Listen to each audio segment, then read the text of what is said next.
Section 1. You have just arrived at the student hostel where you will live during the term. The manager is explaining the rules and another student is asking questions.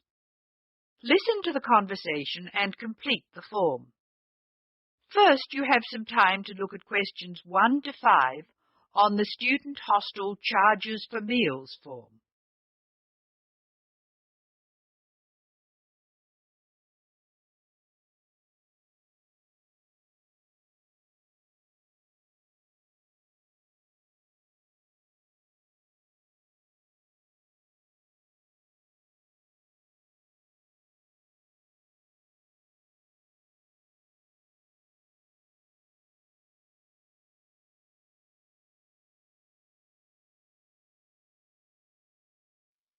You will see that there is an example which has been done for you. The conversation relating to this will be played first.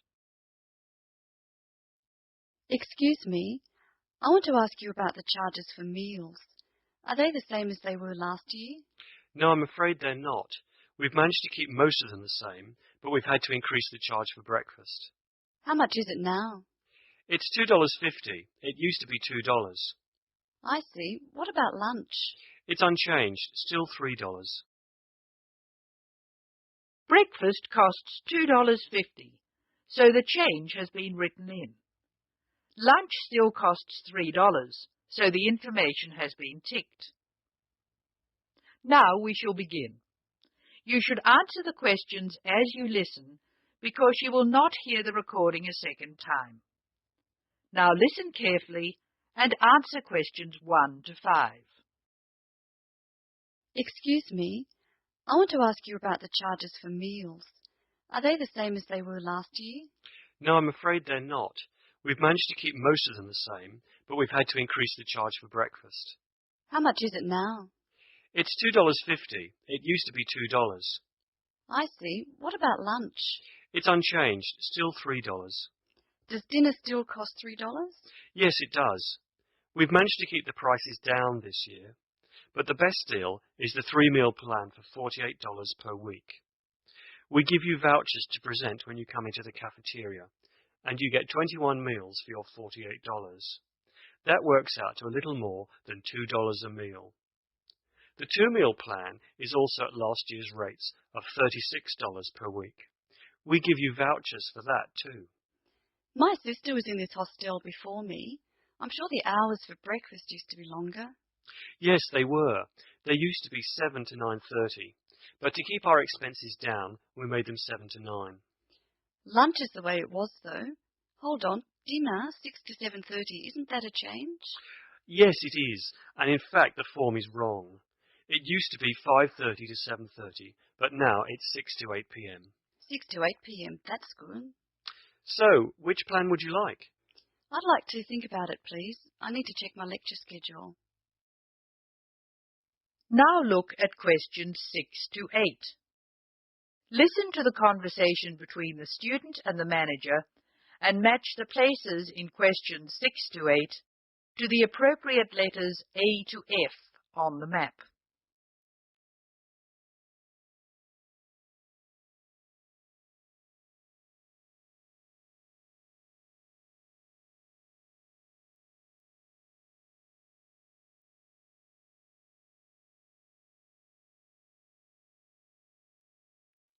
Can you tell me how to get to my room, please?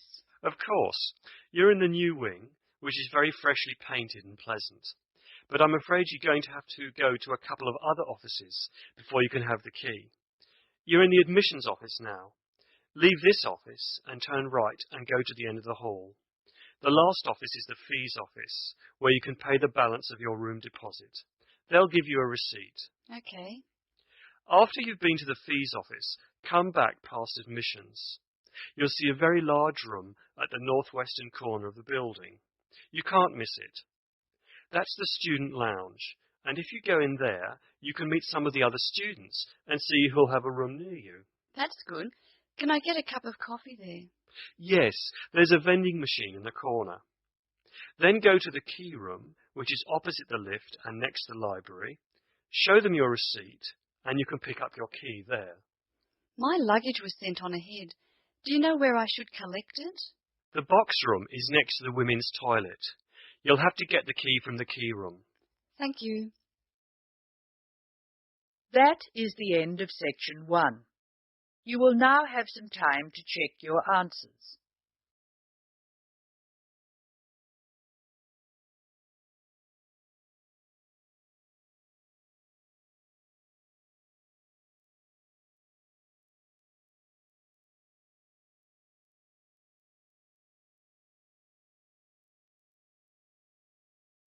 Now turn to section 2.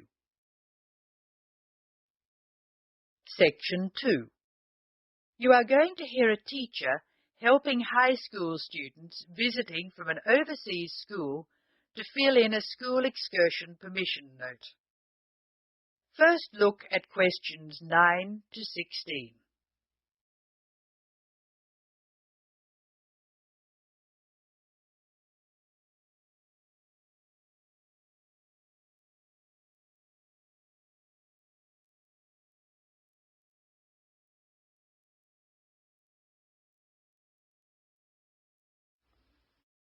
Listen while a teacher tells you how to complete the school excursion permission note.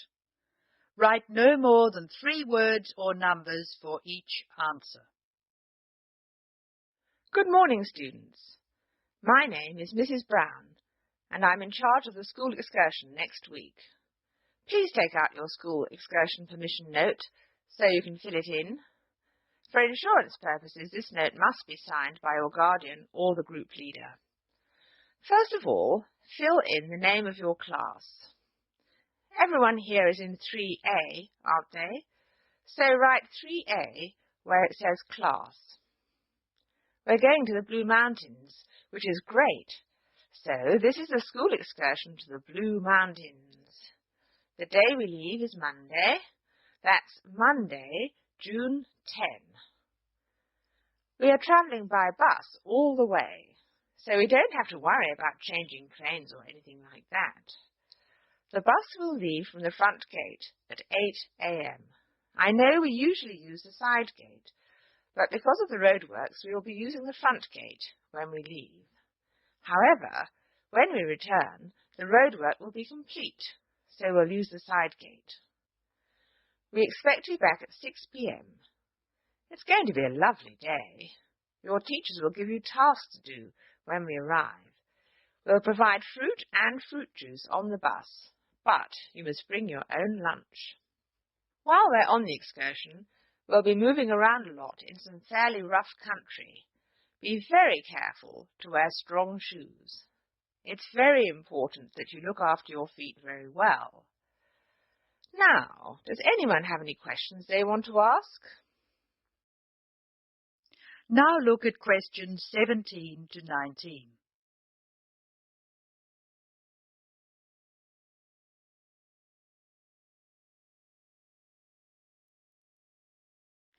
As the talk continues, answer questions 17 to 19. Write no more than 3 words or numbers for each answer. No questions? Okay. I'd just like to fill in a few more details. The bus should arrive in the Blue Mountains at 11 a.m. We'll have time to do the first of our tasks before lunch. The bus is not a new one, but it does carry one piece of special equipment, a first aid kit. I certainly hope we won't have to use it, but it's nice to know it's there in case we have a medical emergency. The other class on this excursion is 3B, so I know it'll be a good day. The last time 3A and 3B went out together was a thoroughly successful excursion. That is the end of section 2. You will now have some time to check your answers.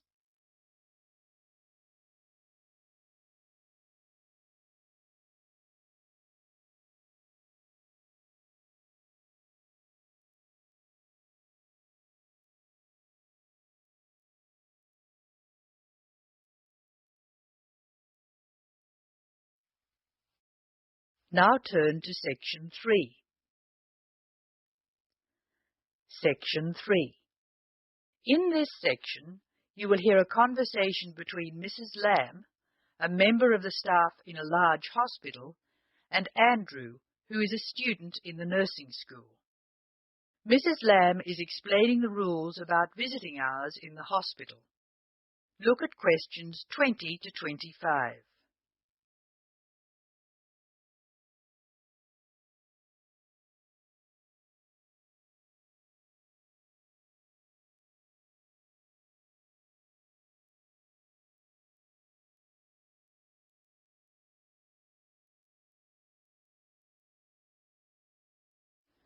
Listen to the first part of the conversation and answer questions 20 to 22.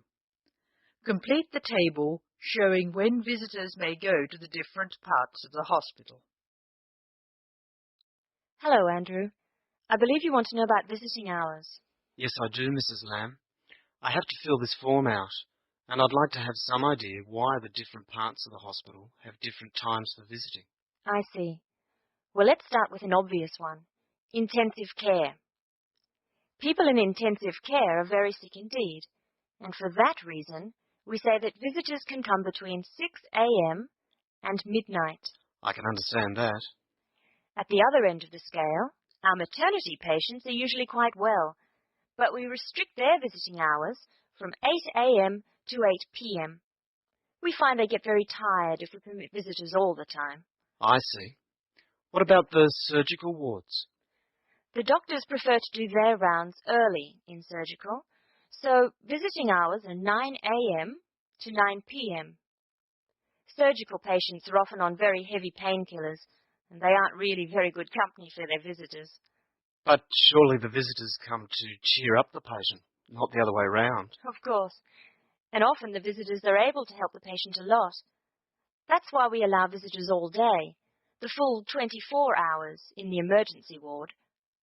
They help comfort the patient while they're waiting to be diagnosed. In the second part of the discussion, Andrew will ask Mrs. Lamb about the people who are allowed to visit patients. Look at questions 23 to 25 first.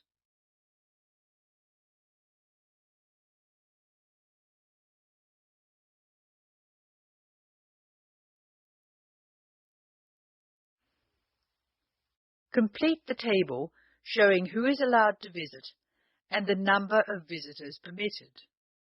Use the letter A to show that adults may visit, E to show that everyone may visit, and I to show that only immediate family may visit. Of course, it's not just everyone who can visit a sick patient. People in intensive care can only be visited by their immediate family. What's more, we only allow 2 people in at any time. We let children of the immediate family in to visit people in intensive care, but we don't like to do it. It's very hard on the children, and it may distress the patient. However, if the patient asks for the child, and the family agrees, that's okay. What about children in maternity? Of course we let them in. They're very pleased to see their mothers. The rule in maternity is everyone may visit, up to 6 people at a time. The maternity ward is quite sociable after all. The surgical ward must be different.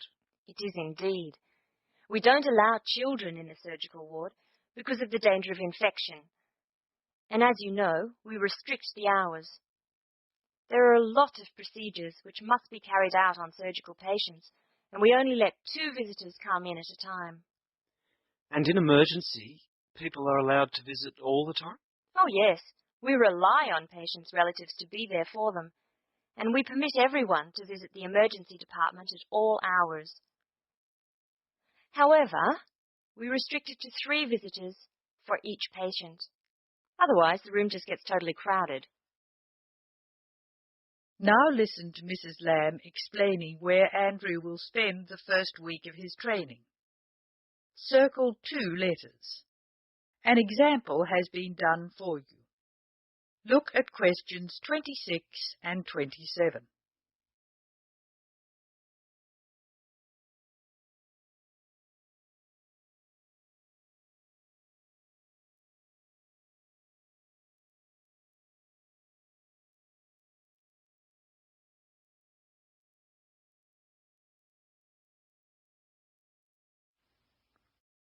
Circle 2 letters in each answer. Now I have your schedule for the next week's observation sessions. Are you ready? Yes. Where do I start? On Monday, you'll be in male surgical in the morning and in female surgical in the afternoon. You'll be following Dr. Shea on her rounds. Thank you. And on Tuesday? On Tuesday, you'll be with Dr. Thomas in the morning and Dr. Robertson in the afternoon. No, that can't be right. You're with Dr. Thomas in the afternoon and Dr. Robertson in the morning. Do I ever get to see Dr. Kim? Yes, you'll be with Dr. Kim on Thursday and Friday. She'll take you through the children's ward and through our new teenage ward for 12 to 15-year-olds. Great. I've read a lot about that new ward. Will I see the schoolroom? Maybe another time. Now look at questions 28 to 30.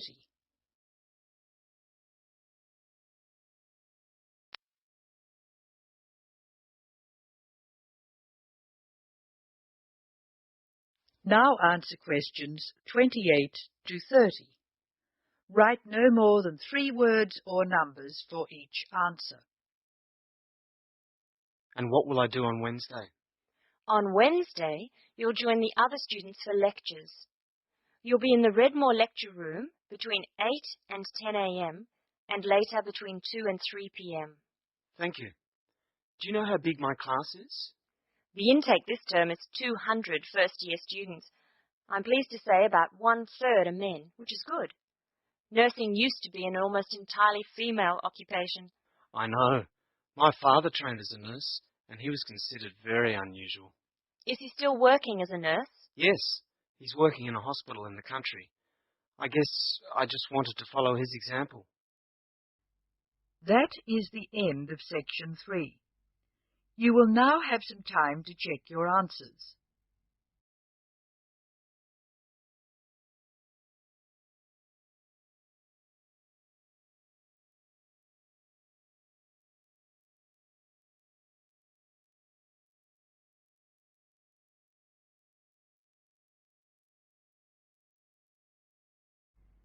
Now turn to section 4. Section 4. You will hear an extract from an introductory talk given to a group of students who have just entered a university residential college. The speaker is the principal of the college. Listen to what the speaker says and answer questions 31 to 37. First, you have some time to look at questions 31 to 37.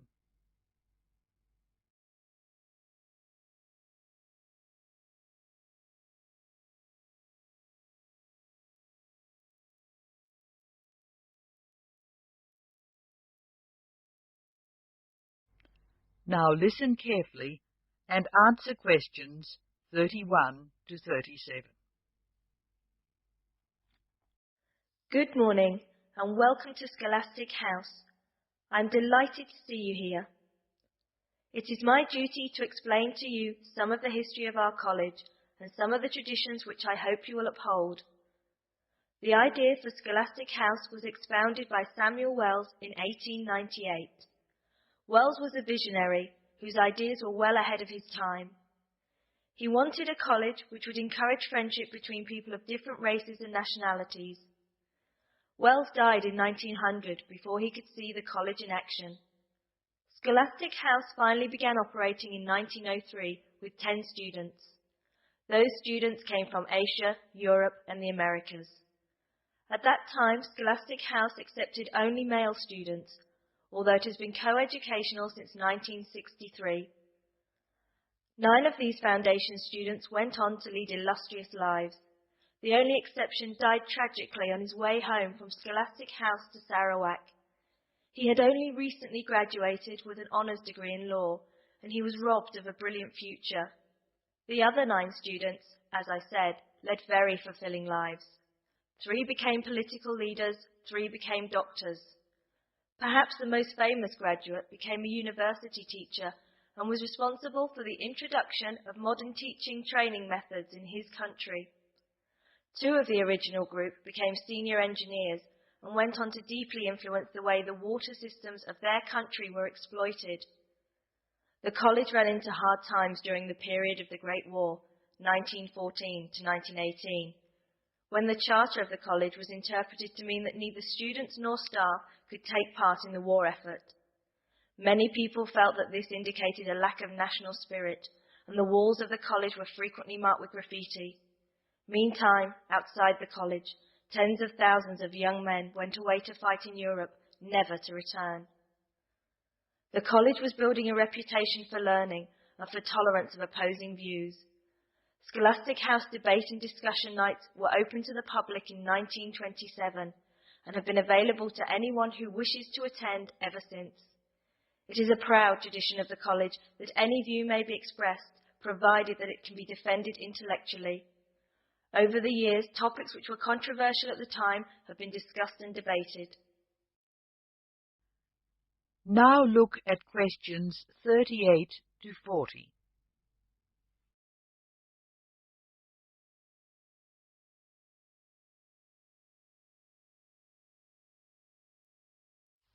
As I said, the college has a proud history of publicly examining controversial issues. Why should we do this? The publicity we receive is often sensational, and there is no joy in encouraging argument for its own sake. In fact, that sort of discussion just increases tension. The only legitimate reason for our behaviour is that it casts light upon the topic in question and informs the debate. And controversial topics are the ones which most need informed attention. As the world forges ahead, we often find our scientists have outstripped our philosophers. We frequently develop scientific marvels without realizing their full implications. Nowhere is this more obvious than in medicine. We are now able to keep people alive far longer than before. But this medical ability must be measured in relation to the quality of those lives. I urge you to spend your time at Scholastic House wisely. You are the heirs of an excellent academic tradition of which we can all be justly proud. It is your responsibility to continue this tradition of querying where our world is going. Progress is not always upwards. I wish you every joy in your time here, and I hope that I will hear much well-informed debate from you. That is the end of section 4. Now you have some time to check your answers.